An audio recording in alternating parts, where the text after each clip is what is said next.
बंगाल वालों अगर बुरा नहीं माने तो एक बात करूं हाथ जोड़ के, मस्जिदों के 2-2 करोड़ के मीनार बनाने की बजाय कोशिश करो कि वो 2-2 करोड़ गरीबों पे खर्च करो और उनको मजबूत करो। अगर हमारी कौम 10 साल में मजबूत हो गई तो 2 नहीं बल्कि 10 करोड़ के मीनार हम बना सकेंगे। इसलिए मेरी गुजारिश है, जलसों के खर्चे भी कम करो, शादियों के खर्चे भी कम करो और सब खर्चे कम करके अपनी कौम को मजबूत करो। हुजूर अलैहिस्सलाम इसीलिए तशरीफ लाए थे। तो दीनदार बनो, मालदार बनो और नंबर 3 एजुकेशन पे बहुत मेहनत करो। कोई भी जाहिल न रहे, कोई भी अनपढ़ न रहे। खूब खूब पढ़ाओ अपने बच्चों को।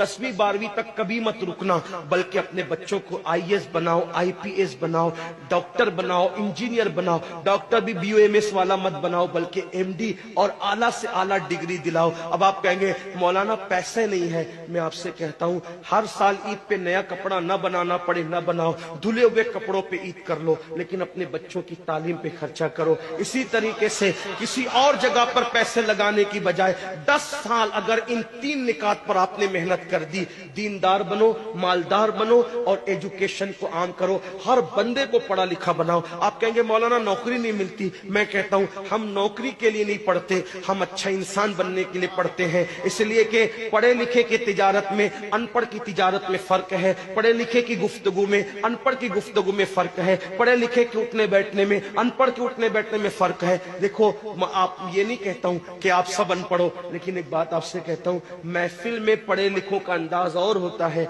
अनपढ़ लोगों का अंदाज और होता है। खाने में, पीने में, उठने में, बैठने में तालीम को आम करो।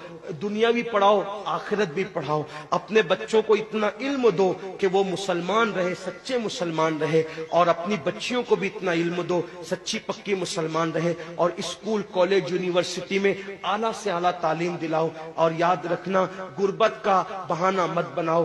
बिटिया की शादी होती है तो लाखों रुपए कहां से आते हैं। और आपसे कहता हूं, 8 घंटे मेहनत करने की बजाय 16 घंटे मेहनत करो। मेहनत में पीछे मत हटो, अपने बच्चों को पढ़ाओ। सिर्फ 10-12 साल हिंदुस्तान के तमाम मुसलमान मेहनत करके अपने बच्चों पे मेहनत कर ले, कोशिश कर ले, काविश कर ले, तो देखना नक्शा बदल जाएगा। ये भी आपसे कहता हूं, एक बात कहता हूं, मना नहीं कर रहा हूं, अगर मुझसे गलती हो तो मेरे उलमा इस्लाह करेंगे।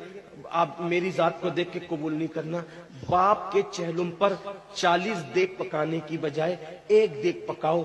उन 40 देगों का खर्चा बचाकर किसी बच्चे की तालीम पर अपने बाप के इसाले सवाब के लिए खर्चा कर दो।